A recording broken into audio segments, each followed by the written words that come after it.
Assalamualaikum warahmatullahi wabarakatuh. Perkenalkan, nama saya Rizky Pratama, NPM 2141151 dari kelas manajemen 21A.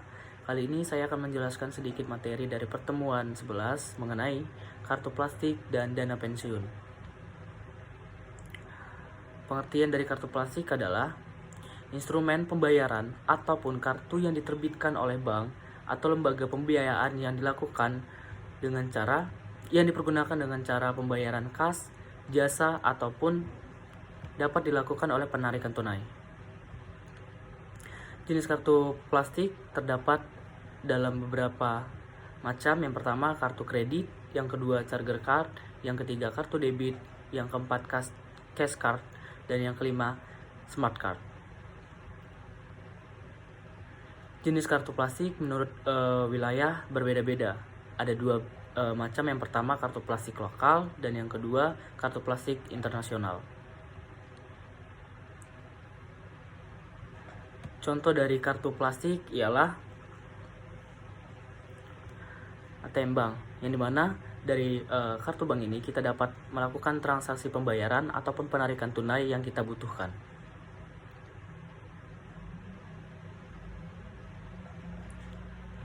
Akuntansi kartu kredit. Secara terperinci, pencatatan kartu kredit meliputi yang pertama adalah pencatatan pada rekening administratif, yang kedua penerimaan pendapatan komisi dan fee, yang ketiga realisasi atau penagihan oleh March akibat penggunaan kartu kredit, yang keempat adalah pelunasan pokok atau bunga, dan yang kelima penambahan limit kredit. Selanjutnya saya akan jelaskan sedikit tentang dana pensiun.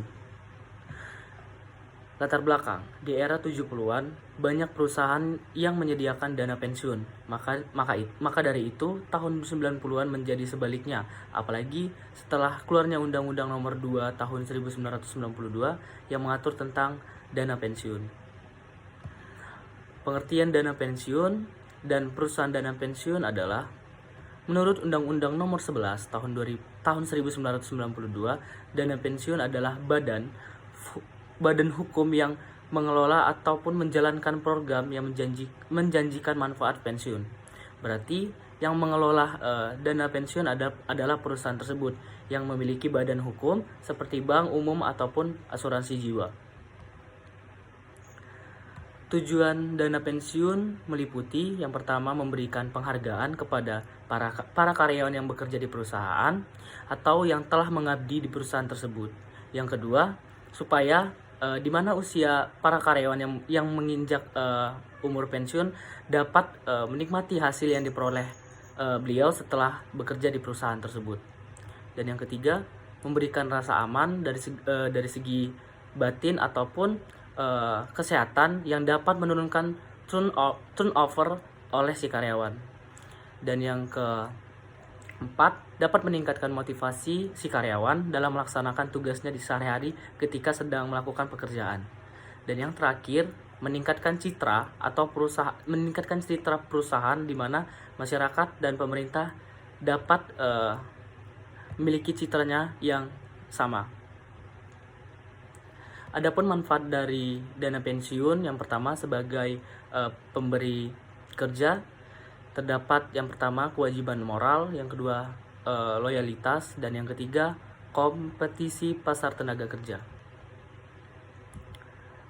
Dan bagi peserta ataupun karyawan terdapat dalam dua bentuk. Yang pertama rasa aman, yang dimana akan mendatangkan rasa nyaman ketika si karyawan tersebut telah menjadi seorang pekerja di dalam perusahaan tersebut. Dan yang kedua, mendapatkan kompensasi yang lebih baik oleh si karyawan.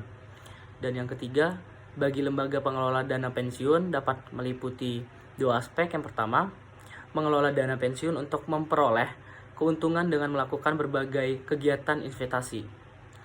Dan yang kedua, turut membantu dan mendukung program pemerintah. Adapun jenis-jenis dari dana pensiun, yang pertama pensiun normal, dan yang kedua pensiun dipercepat, yang ketiga pensiun ditunda, dan yang keempat pensiun cacat. Pensiun dipercepat Seperti contoh, mungkin si karyawan sedang mengalami sakit, sehingga si perusahaan menetapkan bahwa si karyawan tersebut layak berhentikan untuk bekerja karena sakit yang dialami si karyawan. Dan yang ketiga, pensiun ditunda, artinya yang dimana pensiun tersebut dapat dijeda apabila si karyawan masih layak bekerja di perusahaan tersebut. Dan yang keempat adalah pensiun cacat, yang dimana si karyawan tersebut mengalami cedera saat melakukan pekerjaan sehingga menimbulkan cacat pada tubuh si pekerja.